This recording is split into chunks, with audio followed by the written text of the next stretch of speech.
So eto na mga kababayan. Nako mga kabatid, no? Talagang mabubuhayan ng dugo dito. Itong mga kababayan nating mga DDS. O kayo mga DDS, makinig kayo ha. Meron pa di umanong nag-iisang pag-asa itong si Tatay Digong nyo na makalaya at makauwi ng Pilipinas. Pero mga kababayan, no, kailangan po itong sugalan, mga kabatid, ng mga anak at apo ni former President Duterte. At medyo mabigat mga kababayan ang hinihinging kapalit di umano ng ICC para mabigyan ng kalayaan, pansamantalang kalayaan at mapauwi ng Pilipinas itong si former President Duterte.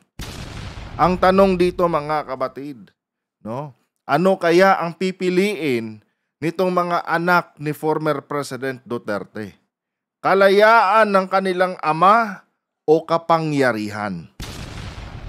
Yan po ang ating aalamin mga kababayan sa bidyong ito. Pero bago tayo magpatuloy mga kabatid, huwag kalimutan na i-like ang ating video para i-share pa po ni YouTube sa iba pang hindi pa nakakapanood. So eto mga kabatid, panoorin muna natin ang balitang ito at bigyan po natin ng ating personal na opinion at reaction. Pwede pa silang humiling muli ng interim release. Pero kumbaga, kung changes sa circumstances, ibig sabihin dapat iba na yung grounds? Ganun po ba yun?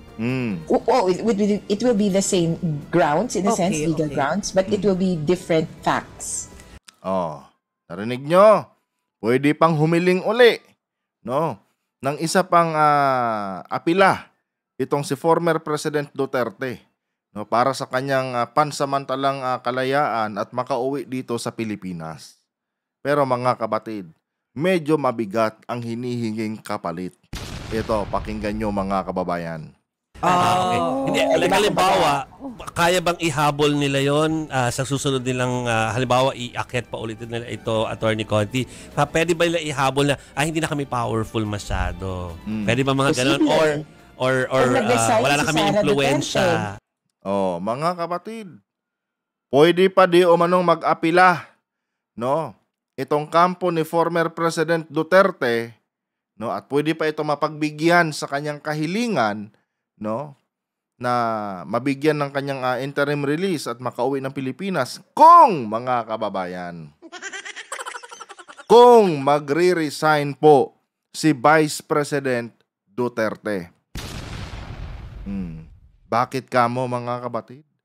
Kailangan kasi daw nilang ipakita, no, sa ICC mga kababayan na hindi na sila ganon kamakapangyarihan gaya ng dati.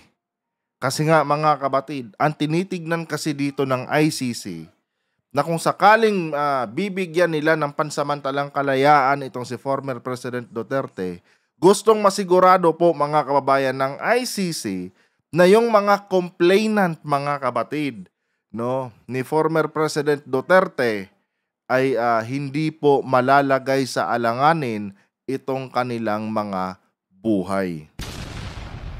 At magiging posible lamang yan mga kababayan kapag bumaba, no, sa kanilang mga pwesto, especially itong si Sara Duterte, no, kapag bumaba sa kanilang mga pwesto na inuupuan ngayon mga kapatid, itong mga anak ni former President Duterte, kasama na po dito mga kababayan, itong kanyang mga apo. Dahil hanggat nandyan sila mga kapatid sa kanilang pwesto ngayon, no, nananatili po silang maimpluwensya mga kababayan at makapangyarihan. No, and alam naman natin mga kapatid kung gaano kadumi maglaro itong mga magkakapatid na Duterte. Traiduran mga kababayan, yung galawan, no, nitong magkakapatid na ito. 'Di ba? Nakita nyo naman mga kapatid kung ano ang ginawa nila kay President BBM.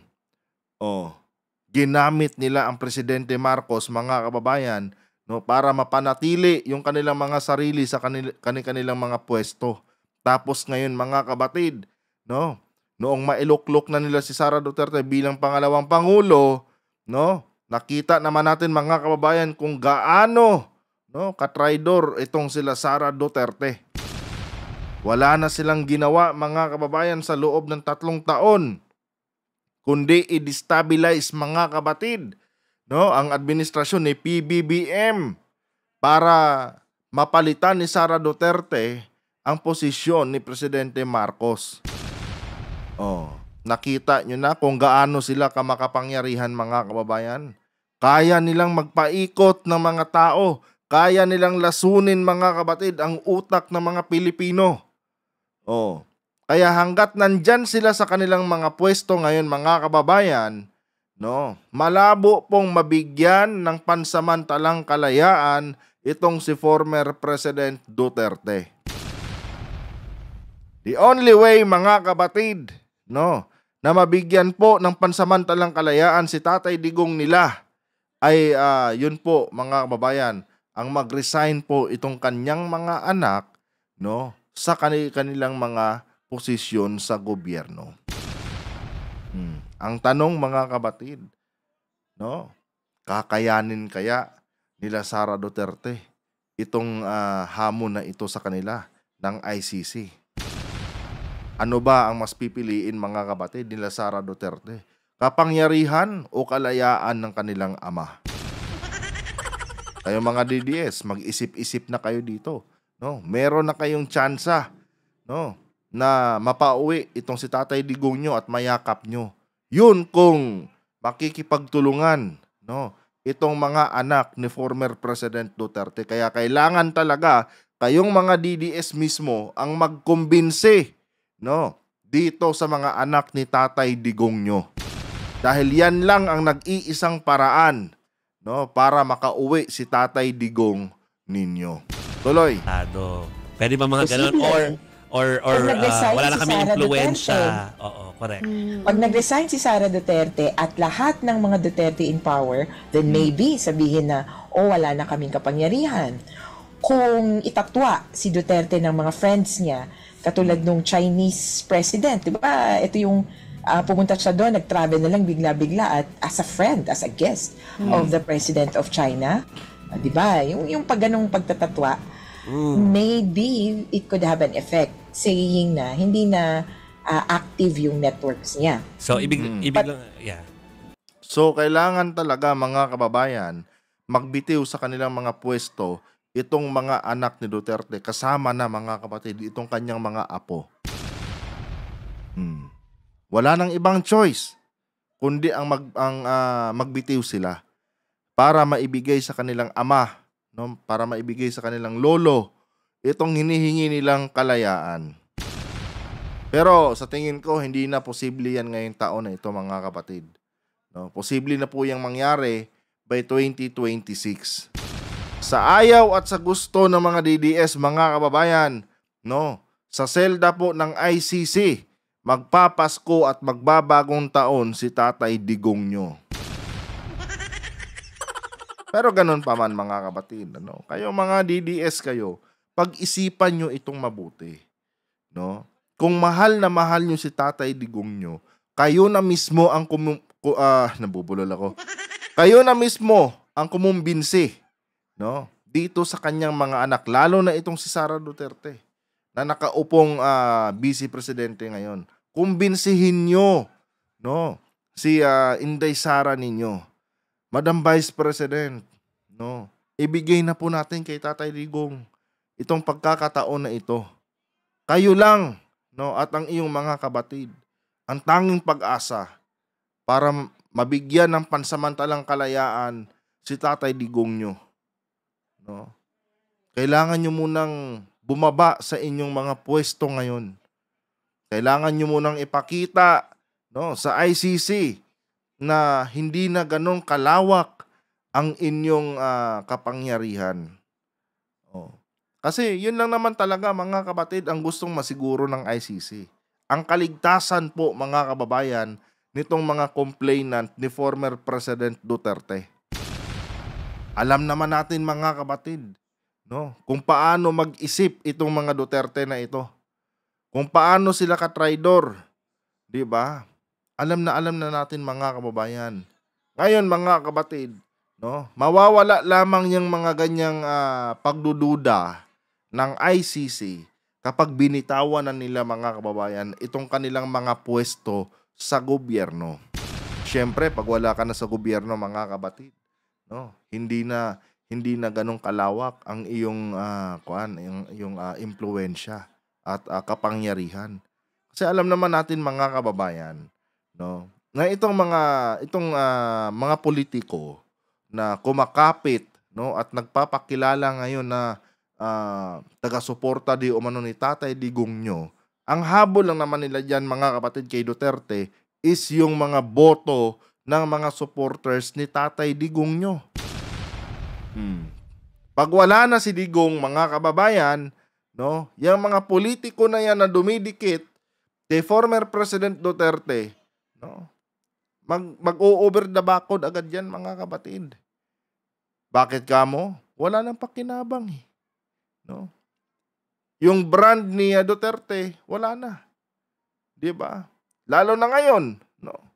Kung susundin po nila Sara Duterte, mga kababayan, itong last option na ito na meron sila. 'Di ba? Mas lalong hihina na, mga kabatid, itong impluwensya ng mga Duterte. Wala na sila sa posisyon eh. 'Di ba? So ito, mga kababayan, no, talagang napakatinding hamon ito para sa kampo nila Sara Duterte, mga kabatid. No. Hindi ito natin makikita kung gaano ka makasarili, mga kababayan, itong mga anak ni Digong. Kasi pag hindi nila, mga kabatid, kung hindi sila magbibitiw sa kanilang mga pwesto at ipagpipilitan pa rin nila, mga kababayan, itong kanilang mga maling naratibo, panigurado, mga kabatid, no, iuuwi na yan si former President Duterte ng nakagarapon. Abo na lang yan, mga kababayan, na uuwi dito sa Pilipinas. No? Kaya kayong mga DDS kayo, no, wala kayong pwedeng ibang sisihin pag nangyari yan. Wala kayong ibang pwedeng sisihin kundi itong mga anak ni Tatay Digong nyo.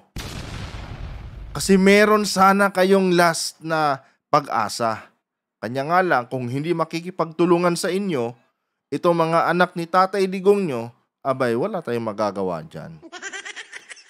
Kailangan nyo talagang tanggapin kung ano man yung kahihinatnan ni Tatay Digong ninyo. Tuloy. Hindi na active yung networks niya. So, ibig lang, yeah. But yeah, the facts as it is, parang may hirapan sila na tanggalin isa-isa. Kasi, di ba 3 points or 3, yung grounds kasi ng appeal iba ha, pero yung sa first ground, binaybay yung 3 criteria to be granted interim release. Jackpot sila. Ay, may sumasapaw na audio. Jackpot sila dun sa, kumbaga, pasok sa banga. Is a flight risk will probably interfere with the proceedings and will probably commit the same alleged further crimes. Yeah. Tapos itong mga to kasi, ang hirap ko lang, kaya sorry na lang, nasabi na kasi, nagawa na kasi.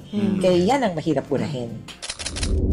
So kailangan talaga nila, mga kababayan, patunayan sa ICC, mga kabatid, na hindi na sila ganon kamakapangyarihan. No? Sa pamamagitan po, mga kababayan, syempre, ng pagbibitiw nila sa kanilang mga pwesto sa gobyerno. 'Di ba? Kasi nga, mga kapatid, ayon dito kay Atty. Conte, no? Booking na kasi sila sa ganyang mga gawain. Ano 'yon? No? Yung mga yung pinapagapang nila, yung mga witness laban sa kanila, 'di ba? Minsan na kasi nilang ginawa 'yan eh. 'Di ba? So isa 'yan sa mga factor, mga kapatid, kung bakit dininay, no, ang interim release ni Tatay Digong nyo. Ngayon, yung isang bagay din, mga kababayan, is yung tinatawag na flight risk, no, dahil sa edad ni former President Duterte. Isa 'yon sa mga dahilan na naging basihan ng ICC sa pag-deny sa interim release ni former President Duterte. Pero, mga kababayan, pwede pong baliin yung dalawang bagay na yan kapag nag-resign sa kanilang mga posisyon sa gobyerno itong magkakapatid na Duterte kasama na yung mga anak ni Pulong, mga kababayan, na nakaupo ngayong congressman. Anak ba ni Pulong o apo ni Digong sa iba pa niyang mga babae?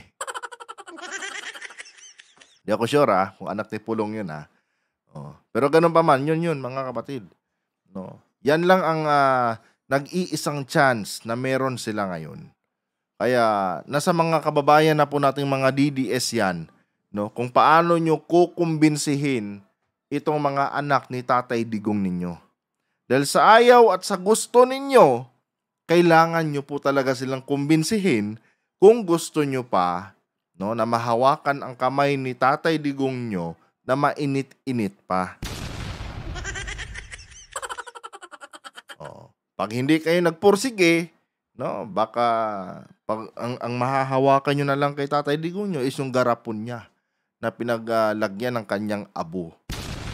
Kasi mga kabatid, sa edad ni Tatay Digong nyo, real talk lang mga kababayan, anytime soon, pwedeng bawian ng buhay yan si Digong, mga kabatid, sa dahig.